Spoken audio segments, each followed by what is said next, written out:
se pelo simples fato de ser conhecido do negão, Neguinho quase morre no pau, faça ideia o que vai acontecer com o próprio negão. É isso aí.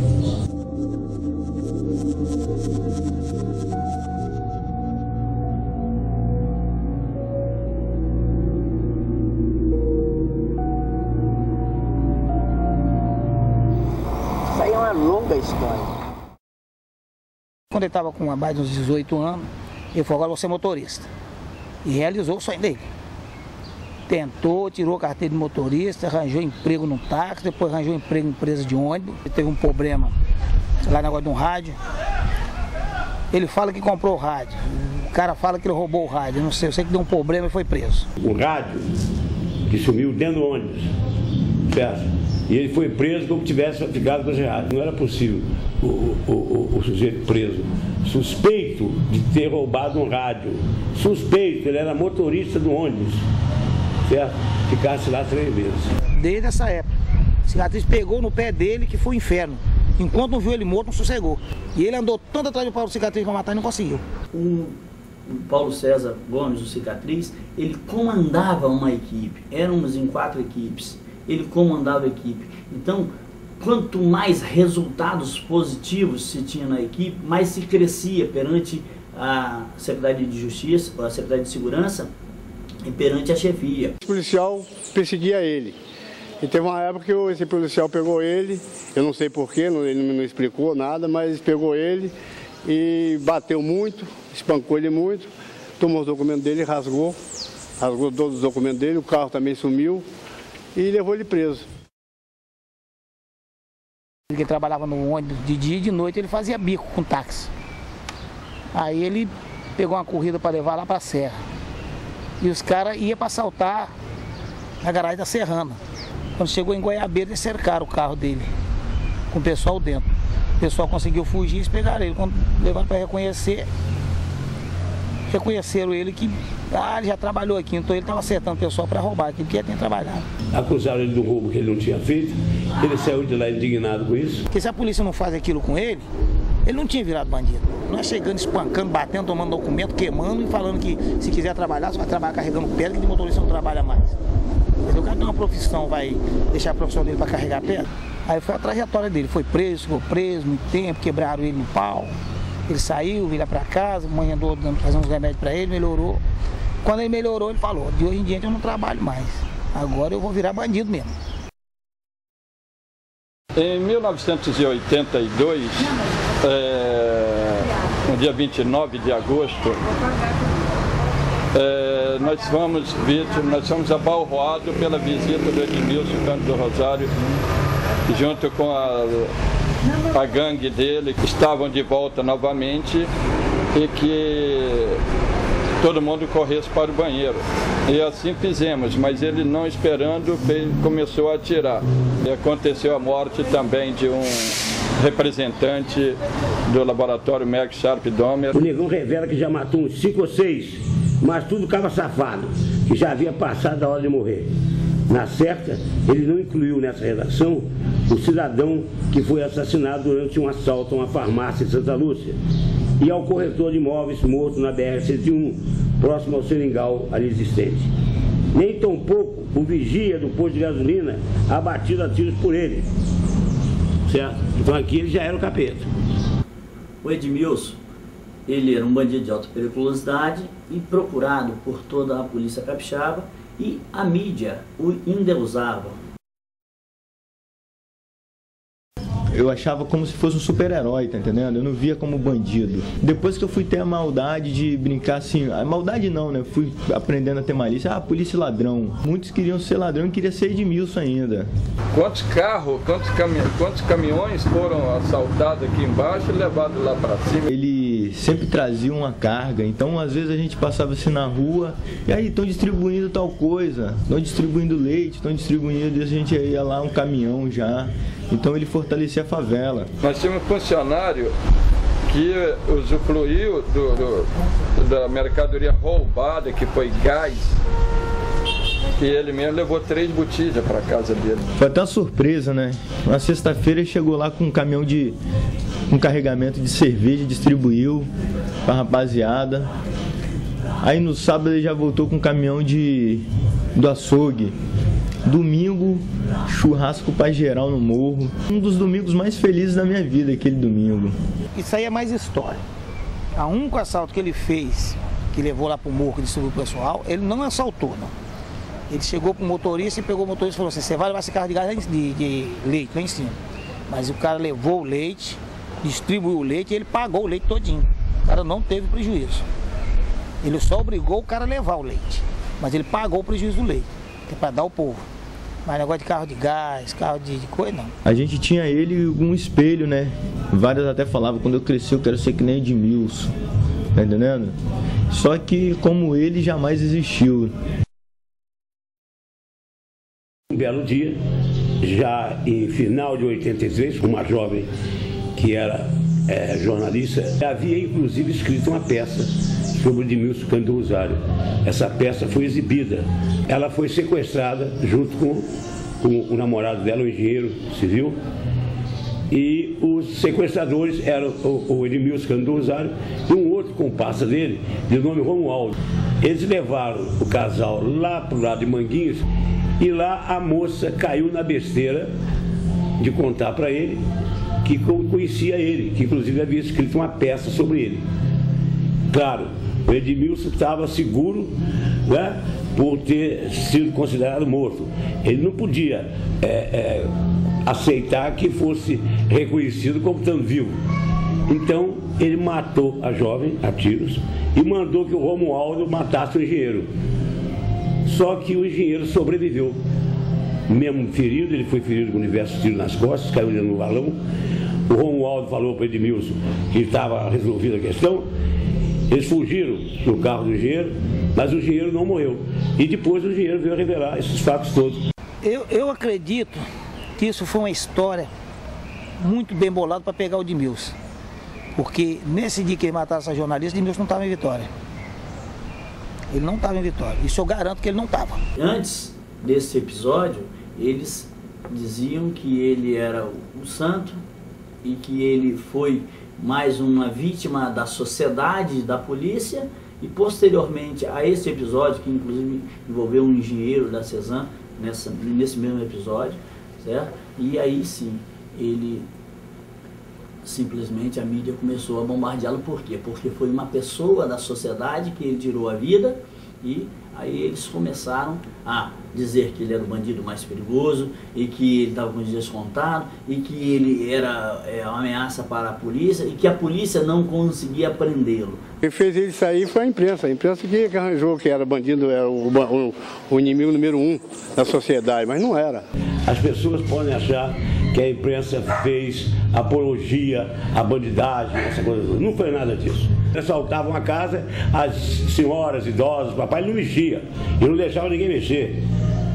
Certo? Criança, ele nunca bota a criança para dentro do quarto. Certo? Enfim, isso foi no princípio. Então a imprensa contava essas histórias dele. Era temido pela sociedade, mas quando ele agiu sozinho, ele não fazia vítimas com resquício de crueldade. As próprias vítimas, ao serem ouvidos na polícia, narravam esses fatos. A imprensa sabia contar, então automaticamente criou-se uma auréola, vamos dizer assim, sobre o Edmilson, que ele não era um sujeito mau. Isso foi no princípio. Infelizmente, a mídia o projetou bastante, porque ele era apenas mais um assaltante dentre todos os outros, mas eles o endeusavam e jogavam a polícia contra ele. Chegou na delegacia, eles juntaram aquele monte de policial, os metros do Falcão, aquela turma tudo, e enjoelharam aquele monte do lado, botaram ele enjoelhado e tiraram aquele retrato. Aí no dia saiu estampado, a primeira foto de manhã, que a gente nem sabia que ele tinha ido preso, né? Que ele foi preso abaixo de umas 7 horas mais ou menos. Aí no dia de manhã foi a primeira foto. A gente viu, eu falei, mãe de Edmilson foi preso. Foi preso nada, Edmilson daqui de tarde, era quase 7 horas da noite. Então ele foi preso ontem, era abaixo de 7 e pouco. Porque ele saiu da casa da minha mãe, que ele ficou 5 anos sem ir na casa da minha mãe, que minha mãe não aceitava. Ela não gostava, ela falava, não quero ir em casa, não quero, ele não quer, que minha mãe era muito coisa, falou, não quero. Ele passou essa vida, eu não quero ver, ficou 5 anos. No dia que eu consegui levar ele lá em casa, Ele ficou lá em casa 3 dias. Quando ele saiu lá de casa, era mais de umas 6h30, 7 horas prenderam ele. Aí foi que eles fizeram aquele troféu dele, que botaram na delegacia, enjoelharam, fizeram aquele troféu, foi que a gente viu. Foi o primeiro retrato que então, fizeram aquele coisa, quer dizer, aquela honra ter prendido Edmilson, então era um bandido muito famoso. Os policiais que fizeram a prisão, nós todos, né, inclusive a minha pessoa, nós fizemos uma foto porque foi coroado de êxito um trabalho de 2 anos de investigação, então fizemos uma foto, ele à nossa frente. E nessa foto, no outro dia, saiu estampado no jornal, criticando a nossa atitude, como se ele fosse uma caça e que todos nós estávamos ao seu redor para abatê-lo. O Edmilson foi preso, fizeram um carnaval tremendo, soltaram até foguete. Bem, uma coisa até absurda em termos de autoridade policial foi feita. E não era a nossa intenção. A nossa intenção foi estar vibrando naquele momento por uma conquista e tirar da sociedade um marginal que estava aterrorizando as pessoas de bem, e essas pessoas têm que ser segregadas do seio social. Cada vez que ele era preso, levava um cacete, cada vez que sofria o diabo lá, certo? Ele fugia, ele tinha uma ansiedade louca pela liberdade. Fugiu uma vez, uma única vez, foi da casa de detenção, que ele conseguiu sair, segundo as investigações, com uma farda da Polícia Militar, que não sabe-se quem foi que fez a doação dessa farda, mas ele conseguiu fugir apenas uma vez e com ajuda de alguém de dentro do sistema. Ele fugiu de 1001 maneiras, de todas as cadeias de Vitória, certo? Então isso deixava os policiais cada vez mais irritados. Ele, para se livrar dessa irritação, tinha que ser cada vez mais violento. A cela foi preparada na casa de detenção e preparada com trilhos de ferro, e só entravam pessoas, carcereiros, ou seja, policiais militares, que ficavam ali na vigilância dele, e pessoas de confiança. Falou que não queria que visitasse ele mais não, que ele ia sair de lá. Não era para visitar ele. Eu não acreditava que ele saía de lá, porque do jeito que aquela parede era, para mim, ninguém saía. Ele nos contou que ele cerrou os trilhos da casa da detenção e ganhou o mangue, atravessou a nado a Baía de Vitória e chegou em Vitória. Altamente segura, era impossível alguém sair dali, nem sendo com tatu. Pois bem, o Edmilson conseguiu um revólver 32, ninguém sabe como até hoje, e com esse revólver ele rendeu o policial que foi levar a comida dele, fez o policial abrir a cela, colocou o policial dentro da cela, saiu com a farda do policial e foi para as ruas de novo. Aí quando chegou um dia, Edmilson chega no morro. Um dia de quinta-feira ele chega no morro. Eu falei, rapaz, você fugiu? Fugi. Eu, mas como você fugiu? Eu dei meus pulos. Aí depois veio aquele boato que ele tinha pagado 1.500.000 para sair, naquela época era 1.500.000 de cruzeiro, na época era cruzeiro. E depois outro falava outra coisa, outro falava que era a polícia que tinha dado fuga, e ninguém nunca soube a história direito. Aí eles foram pegar a mulher dele, a mulher que andava com ele. Ele foi e falou que eles começaram a apertar a mulher lá, torturar a mulher. Aí ele falou que ele ia se entregar por causa da mulher. Eu tive com ele no dia que ele morreu. Aí eu falei com ele, rapaz, se eu fosse você, eu ia embora. Porque eles vão ter que soltar essa mulher, se não soltar, fica presa. Ele falou, não, essa mulher me ajudou muito. Ela me ajudou muito, na minha fuga, ela que me ajudou muito, então eu vou me entregar por causa dessa mulher. E fez isso. Só que quando ele desceu para se entregar, ele grampeou, ele telefonou para o advogado dele, que é o Luiz Batista, o Carlos Batista. Aí marcou o encontro com ele, que era para ele se entregar, ligaram para o delegado, naquela época, o delegado era Márcio Braga, aí para ir buscar ele lá, no escritório do Luiz Batista. Aí só que o telefone do Luiz Batista estava grampeado. Quando ele desceu para se entregar, que o delegado estava lá esperando ele, aí a polícia militar tinha grampeado o telefone e cercou ele. Mas ele não deu um tiro. O revólver dele chegou lá, o revólver dele não tinha disparado um tiro. Quando eles chegaram aqui, rodaram ele, que ele levantou a mão, o cara atirou nele de medo. Aí quando ele viu ele, virou as costas. Tirou nele, o tiro de Edmilson foi pelas costas. E de queima-roupa. Com uma distância muito pouco. Queima-roupa mesmo, que a roupa deixa que estava queimada da pólvora. A morte dele foi uma coisa curiosa também que merece ser narrada. Antigamente, aqui tinha um valão de água que dava passagem lá para o morro lá em cima. O Edmilson, como tinha lavado o carro anteriormente pela região, ele sabia dessa passagem. Ele deve ter trocado tiros com os policiais aqui embaixo da Cama Rosa, porque parece que foi isso que aconteceu. Ele trocou tiro com o pessoal da Cama Rosa e subiu por aqui no intuito de subir e ir para o morro. Mas só que no local estava sendo construído o prédio e já estava no 4º andar. E ele não sabia disso. Ficou desnorteado, se perdeu, recebeu um tiro de escopeta na omoplata, né, nos pulmões, pelas costas. Aqui nesse local aqui foi onde o finado Edmilson morreu. Ele foi baleado aqui pela Polícia Militar e caiu aqui nesse exato local. Aqui levaram ele para a Santa Casa, onde ele faleceu na Santa Casa.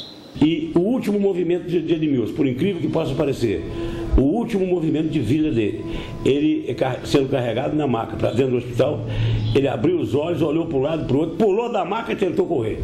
Aí caiu e realmente morreu. A história dele é uma história boa, que acabou, né? A partir do dia que ele morreu, acabou a história. Acabou. Quer dizer, ele não morreu. Mataram. Morrer quando a pessoa está doente, morre. Né? Se for uma pancada, não é morte.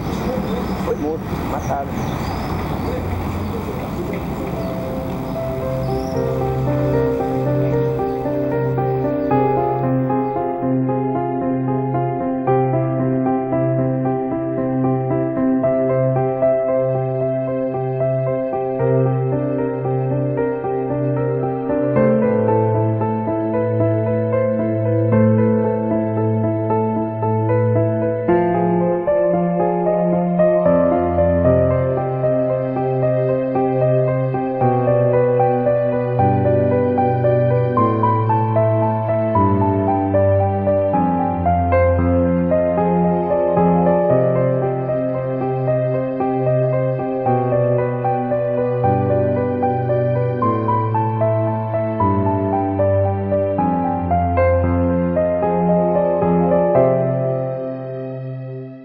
Carro de leite pro São Benedito, churrasco coletivo no bairro da Penha. Em Santa Marta ficou foragido, mas a fé do povo encobriu o sistema. Em nome do Pai e do Filho, botou terror no Espírito Santo.